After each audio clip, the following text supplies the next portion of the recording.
Today we have again Mark Edwards visiting Jamaica, and today we want to discuss another topic, the importance of being spiritually grounded. We live today in a world in which I think it would be fair to say there is a spiritual deficiency, especially among our young people. Mark, why is it important for us to be spiritually grounded living in the world of today? I would say that it's because there's a lot more that's important than just physical aspects, eating, sleeping, earning money. That's an important part of life, yes, to take care of, health and your physical well-being. But that's not all there is. That's not all that's important. Why are our young people drifting away from spirituality? Or would you say that they're drifting towards spirituality? Why is this so? Hmm.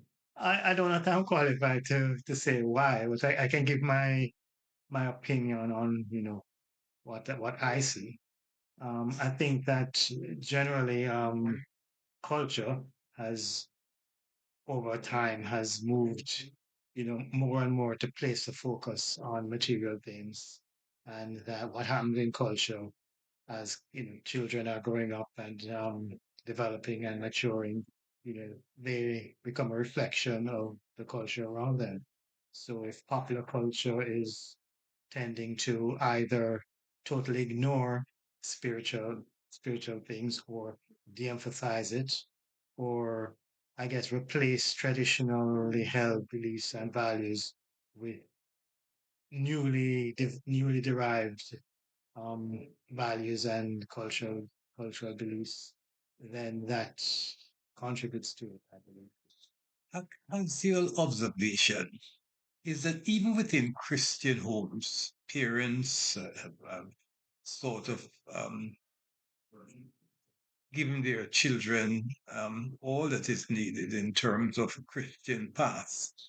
But then at 16, 17, they're very often sort of breakaway where children rebel and stop attending church or becoming fully secular. I mean, have you observed this pattern? Yeah, I mean, I would say that I that's something that happened with me. I think it's a natural thing as children grow up to want to discover things for themselves. Is one way to put it, or to just outright, rebel against what they may feel was imposed on them, without their consent. So I think it's something that happens quite a lot, and something that we can expect will continue to happen quite a lot, because I think it's part of it's questioning your preconceived notions, especially in cases where you may not have had an environment where questions were welcomed. I think that's very much something that's always going to happen as kids mature. Is it related to relevance? Is it that they don't see the relevance of uh, the sort of Christian way of life in the sort of path in which they're involved? Why then the preference? I mean, why sort of rebel against something that you have been brought up in order to move into the unknown? Well, I think that by nature, humans, we want to do what we want to do. And so if we don't understand either the negative consequences of doing whatever we want to do, or the reasons why it may not be the best thing, then that's what we're going to do. There's actually something that has become quite common to hear in culture today, which always makes me sort of cringe when I hear it, where the advice given to someone who is you know, who has a big decision to make, the advice given is follow your heart. And to me, that's the absolute wrong thing to suggest, because making important decisions based solely on on how it might make you feel, the emotion of it, as opposed to examining it in light of you know reason. To me, that's the worst possible advice you could give somebody. No, don't follow your heart. You know, follow your head. Follow your head, and have your what you're thinking informed by your values that come from your faith. That I think is a much more helpful I, to point someone. I think you're perfectly right because the values and attitudes, the mores of the Christian faith have been tried, tested, and proven over the years. So, although in the short run, I mean, the young people might move after pleasure, it really is not sustaining or satisfying in the long run. Wouldn't you say that? Yeah, I would say that, and it's interesting because someone could look at it objectively from a totally non-spiritual point of view, and and as long as one is being intellectually honest with themselves, it's not hard to see why the values and morals that come from a Christian worldview result in society that is just a lot more healthy, and people will be happier, more fulfilled, living according to those values, as opposed to the values that are being certainly um promoted widely in entertainment, in media, and and general culture nowadays. There's so much celebration of things which will feel good in the moment, but in a often in a very short time horizon, are going to result in disaster, catastrophe, and just general unhappiness and dissatisfaction. The problem, as I see it, is that the world has been moving towards secularism. I mean, there was a time within the educational institutions, within the homes, and all that sort of thing, spiritual values were taught. I mean, you could model what was happening around you. Today, in some of the educational institutions, this is not done. And so our youngsters are left on their own to struggle and to find something. Do you think that we should rethink the whole matter of having spiritual values taught and practiced within the context of our educational institutions and in places where people generally interact? Yeah, I certainly think so. I think that there is a great value in that, and I think it was a mistake to step back from it. And it's interesting because as a Christian, I believe that the decision to follow Christ has to be a personal one that each person has to make. That it's not something that can be forced on someone.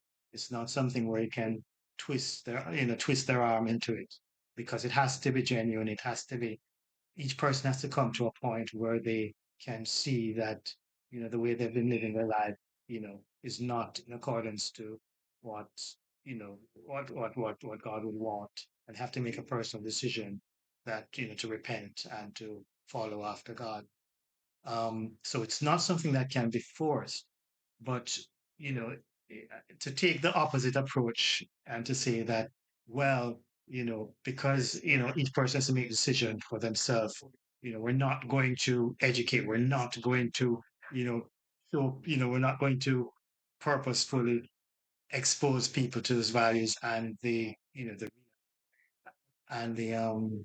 reasons behind them, and the value, and the value of living in a certain way, because we don't want to impose it, we don't want to force the religion on them, so we're not going to even bother to educate them about it. I think that that's a big mistake. So you think that we should recapture the practice of having grace before meals, having family worship, prayers at home, study of the Bible, or the holy books in terms of other religions, because there is a sort of ethical principle that is very common, I would say, to a lot of the religion. Of course, we believe in the superiority of the Christian faith, but the spiritual values are something that we should try to transmit to our forebears. I think that every culture that has, you know, that has a set of well-established values is, I think that generally it's going to be a positive thing as opposed to, having a culture where people are just, living according to material concerns. So even in cases where there are, other religions, which, as far as I'm concerned as a Christian, there are, have certain practices that I would consider to you know, be problematic and would not want to encourage. But I think overall that yes, there are positive things that would be a benefit to that culture. Well, it's been a very interesting talk on the importance of spirituality in the world in which we find ourselves today. Yes, we are advancing at a rapid pace, economically, technologically, but there has been certain deficiencies, and that is the need to get back in tune with our spiritual roots. I just want something that's occurred to me. I want to add. I think that certainly not everybody, but I feel quite comfortable saying that most people have a sense that this life, this physical life, is not all there is. I think that most people believe in some sort of afterlife, and that after this physical body, is done for and they're in the ground, that their actual spirit, their soul lives on. And so I think it's important for people to, acknowledge that fact, acknowledge that, think, deep down, isn't that what you really believe? And if so, then isn't it important to seek God while you can, you know, establish your relationship with God and, you know, cultivate your faith and your spiritual life so that you'll be prepared for what comes in the afterlife after this relatively short period of existence is over. Well, a fitting conclusion to our discussion this morning. Ladies and gentlemen, Mark has been sharing some of his experiences with us. We have been speaking about the necessity for spirituality in the world in which we live. Thank you very much for watching.